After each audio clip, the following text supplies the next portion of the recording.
So 4 boys walk into a house party in Akron, Ohio, 1999. Or this has been going on for a long time. Now, I always tell them, if our DJ doesn't play that slow jam medley when I pull LaTanya to the dance floor, some furniture gonna get moved around in here. Can't help but want to share this heat with someone that can still smile through the sweat. Marcus keeps wanting us to go to these house parties like we don't have more important places to be on a Saturday midnight. Because we don't. Not as long as we keep bringing in Two-Tone Tony. He's the only DJ we know that will spin for a great Fago and some half-hearted affection during the night. And Tony started scratching his name into his big brother's records till he got his own collection. Now, he's the only guy our age that can spin a legit slow dance hour without having to repeat an album.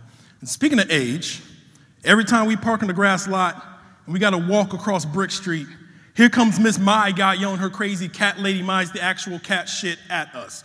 No one knows what her real name is. We just call her Miss My God because the only thing she ever says is, my God, they're going to kill us all. My God, they're going to kill us all. It's not exactly what you're trying to hear while walking into a tinderbox of lust and brick dust. I could feel the base of the room move before I walked in here. You swear the tree roots and the building foundation were lovers the way we sway. One hand tempting fate above her hip, the other playing upright bass along her spine. Every tumble of my fingers is the honorable death of a cricket along her back. And I could feel her press against me like my body is a half-empty lot with a beard traced by a drifter. And I know that this is the heaven that promised the thieves, but they rarely get to see. And I am so elastic at this point. I don't even feel the drunken gravity of Marcus against my back doing his respect this house speech while spilling liquor over everything not consumed by humans, which it can't be less than like 35 of us in this purgatory we were all promised to ride home from. We are all young and full of potential life, which makes the floorboards of this second floor apartment the strongest prophylactic I've ever seen.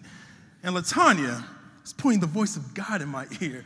Two-Tone Tony's wires spark like the antlers of the last 2 deer alive. And ensuing fire follows as Marcus's drunken tour towards the kitchen. And I watch the couch that LaTanya and I had planned for 2 a.m. go up in polyester hell. Those that are drunk scream. Those that are sober scream and run, except for LaTanya and I, who are more pissed off about the couch and less about our folks getting a notification in the morning, but we move with the herd anyway. And I resist the urge to hoist my black swan on my shoulder and reenact some soapy sitcom, but there are no pictures of family portraits on the walls. It's just a bunch of former slaves with whip marks across the fleshy part of their hope, trying to forget about being the poor kid with a dad that play fights but never learned to pull back on his punches. And as we decide into the black, I realize I don't come for the party. I come for the fresh air on my face after the party. Being reborn in the ghetto always feels more appropriate at 3 a.m. than it does anywhere else. But it's not 3 a.m., and the fresh air that I was promised has lost virginity to pepper spray tonight. LaTanya is trying to claw her eyes out of her head as we both double over, coughing into our elbows, and the police officer tells us to get on the ground.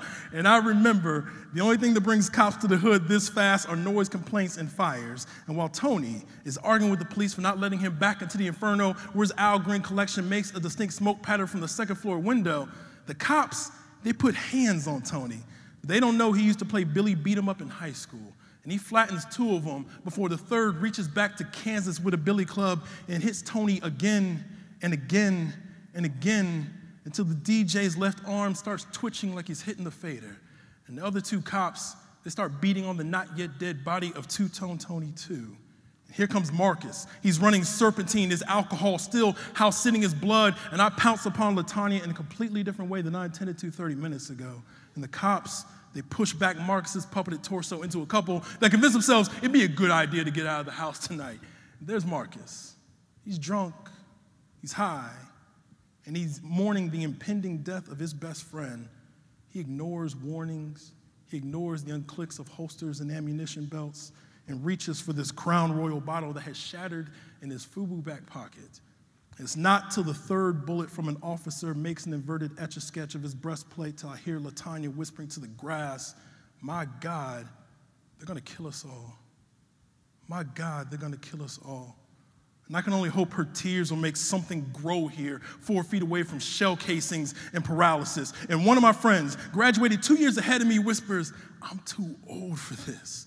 Which must mean that bullets are something that we're probably all too old for. And death is a surprise birthday party. We're the only person that shows up. And through the haze, I see Miss My God sitting at the edge of the grass lot, staring at me as only a doomsday ranter that correctly predicted the fall of Rome could. She's not ranting anymore.